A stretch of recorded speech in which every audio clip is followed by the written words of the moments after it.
Greetings, my fellow Americans.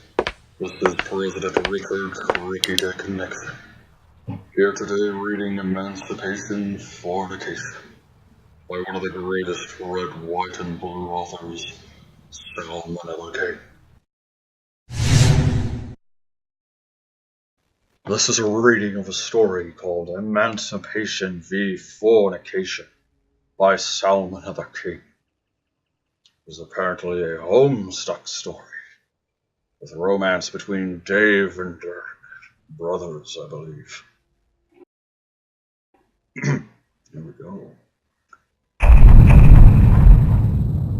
It was the second week of the fall semester for Dave Strider, senior at Houston Magnet Academy of School of Gifted and Enriched, otherwise referred to as HMASGE. It was a very well-known school. Dave hated school. However, he rarely enjoyed his history class. His teacher, Mr. Jordan, was very intelligent and adorable. All the teens loved him. Dave, however, knew he was loyal only to one man, and that was his older brother, Dirk. And his name is that. He loved him more than a brother should love a brother. Today's topic in history class was going to be the Civil War. Should have been the Korean War, to deal with those motherfuckers. All of Texas was glorified this day, so Mr. Jordan was very enthusiastic. So, enthusiastically, he brought props. Everyone listened with rapt attention. Even Dave. Soon the topic of the Emancipation Proclamation came up. This was a very important part of the Civil War, only because it was the fucking ending, though viewed in different ways by different people, including, racists. Which I'm not. Don't ever say I'm not. Dave was enthralled with the subject, because apparently Abraham Lincoln had wrote up a law to free the slaves. Those Negroes that loved the drugs. Dave applied his own life work. He just realized he felt like a dirty slave to Dirk. God, he was getting so angry, and the more he thought about it, he was not a slave. Just like how I'm not a crook. The class discussion became irrelevant as Dave stewed in his own terrible thoughts. Before he knew it, the bell rang. That was the last class of the day. So more sooner than later, Dave was going to have to confront Dirk. He wasn't quite fully prepared. As soon as he walked to his locker, he began to feel more and more anxious. His thoughts involved guns and katanas. What? A fucking weeble. Explosions. He was so pissed. Just like how I was at Watergate. Bullshit. He kicked a 9th grader's locker. Janitor saw it, reported to the principal and stopped with Janitor Stu. He said, "Hey, you little punk. You're not gonna get away with this. Denting my lockers. Stop!" The 9th grader was sobbing like a bitch. That's how just freshmen be. Dave started to run for his life. Why would he? Okay. Run for his life. Just as he turned the corner, he made it straight for the hill and took a shortcut to where he would usually meet Dirk in a dark alleyway near school. They would never look there anyway.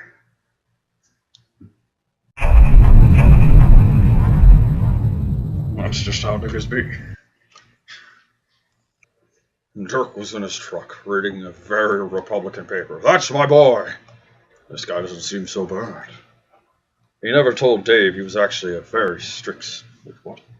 He never told Dave, but he was actually a very strict diet in wood... What? Very strict diet in wood... I don't even know what that means, and I'm the president. He never told Dave, but he was actually a very strict dyed-in-the-wool conservative. Ah, good boy. Dave was a very religious liberal, and a fucking hippie. Of course. As soon as Dirk saw Dave running, he frantically shoved his papers in his glove compartment. Dave made a hit for the window. It was very swift. Dave had a lot of practice doing this. A lot of calls home. Radical kid. Was this fucking 80s? Fuck! Drive, Dirk, drive! I'm in trouble. Okay, though, said Dirk calmly. He liked to keep his cool because he wanted to set a cool example. Well, he's already cool as a Republican. Striders never freaked out at anything, especially school principals. Barely missing the school principal who was chasing after Dave, Dirk drove out of the alleyway onto the main road. Whoa! I thought I was a goner for a second. That's not true, actually. I knew I was going to make it. Well, that's right, Dave. Don't ever doubt yourself. You're a strider. Us striders can wriggle through anything. I don't like the word in there. It sounds homosexual. Silence overcame the truck, and Dirk became uncomfortable, just like me. Usually Dave was a real motor mouth after school, with tons of stories about his history class. About me. Dirk tried a little small talk. About me. Oh, buddy. How was school today? Ellipses. Okay, how about some tunes? Dave violently shook his head.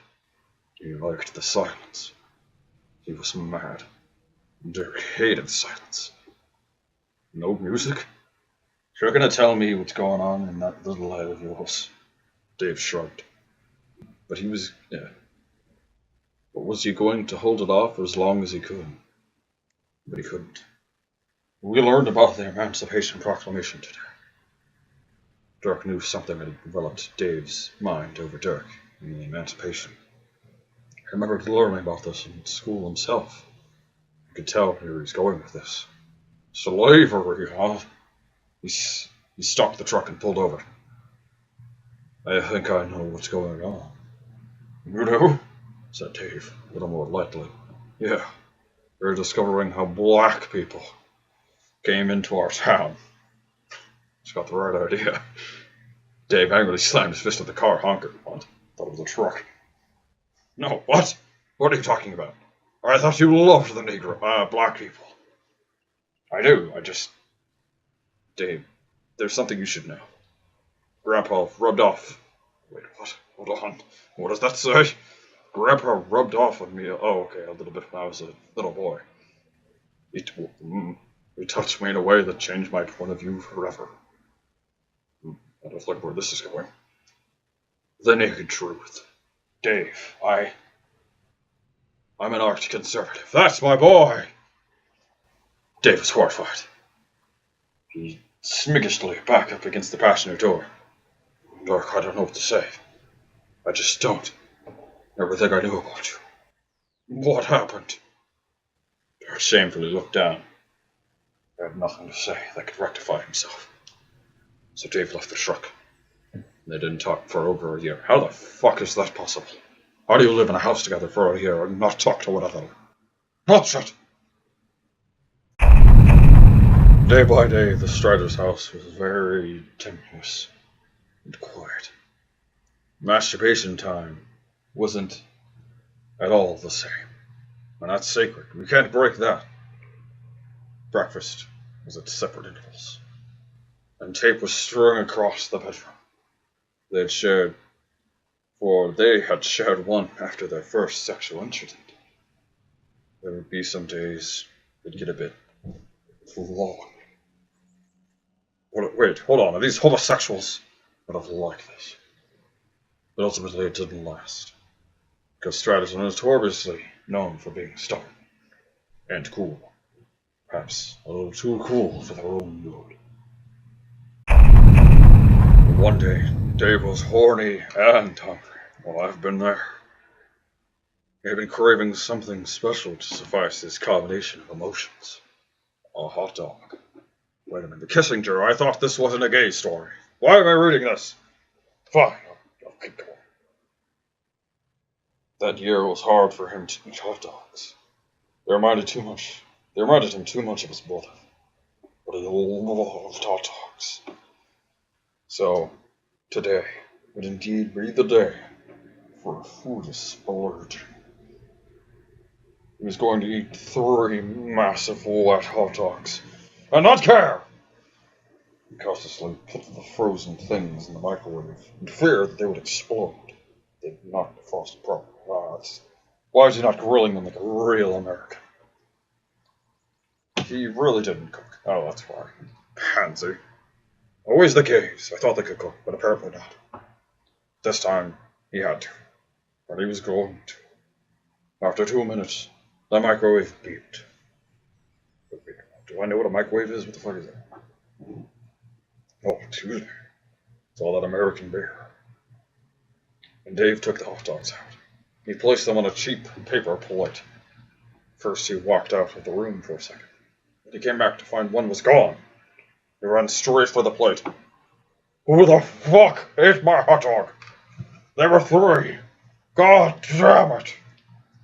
He threw his hands backward, only to feel a thick, slimy dick. What the behind him. His boner immediately popped. 80 degrees up. 80. What a pansy. He turned around wondering where this Philippi pointer had come from. But he soon realized it was the 3rd hot dog. It was in Dirk's hand, half eaten. Dirk saw Dave's pungent boner. He got one himself. Wait, why was he eating hot dogs naked? They would have started a glorious fuckfest at that moment, had not been for their year-lasting vow of silence. So instead, they began wailing on each other. At least they're fighting, they're not gay anymore.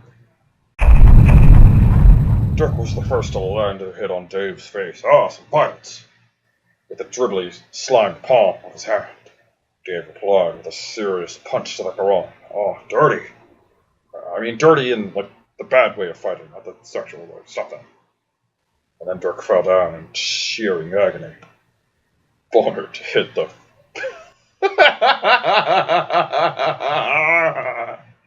Boner to hit the ground first. That's how you give it to him. Ouch!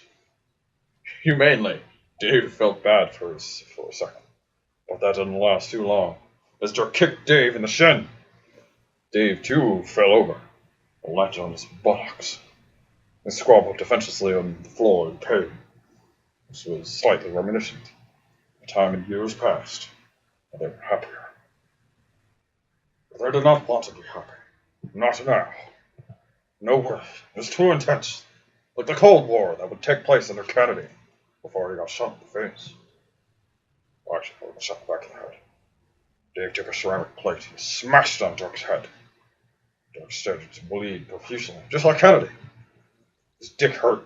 His head was pouring out like a horse on the floor. He pulled out of the water. But there are loads of horses. That's what they said. Watch them. In Dirk's mind, he could only make out horse allegories. Well, that explains the other one. Which, Dirk's pain fueled his anger as he swung another furious kick that broke Dave's arm. Brothers could be furious in the most primal state. It's always been survival of the fittest brother. But that was taking it too far. Dave was so angry and not thinking. He actually took out Dirk's katana from the cabinet. But what? Which was hard to do with his broken body. And visually threatened to chop Dirk's phallus off. It was just the tip. But Dirk pleaded, "Wait, Dave! Why are we fighting? Come on. We're supposed to love each other. Remember, little bro? Don't you remember?" Dave froze in his place, breathing and bleeding heavily. He hadn't heard the term little bro in an entire year. It was nice. Feelings of affection flooded his paining body like euphoria. He suddenly could feel no more pain, only apathetic angst. Dirk felt it too. They were quiet. But Dirk hated silence, so he moaned a little in fake agony. This turned Dave on. Almost led to, no, he couldn't. Felt too weird after not doing it, their special thing in so long. You know, the gay thing. It's like breaking up and violently hate fucking. Oh boy, do I know something about that. It was gone so suddenly. It was so confusing. Admittedly, he was still horny and determined. Just like me. He almost wanted a condom. Just like me. As a metaphoric shield. But where will he get one? To be continued. I'm gonna have Kissinger's ass for this. This is much too gay for my taste. Next time, on Emancipation v. Fornication, will Dirk and Dave pound each other's gay butts? Or will they just be angry at one another again, like they should be? Because homosexuality is a sin! A sin, damn it!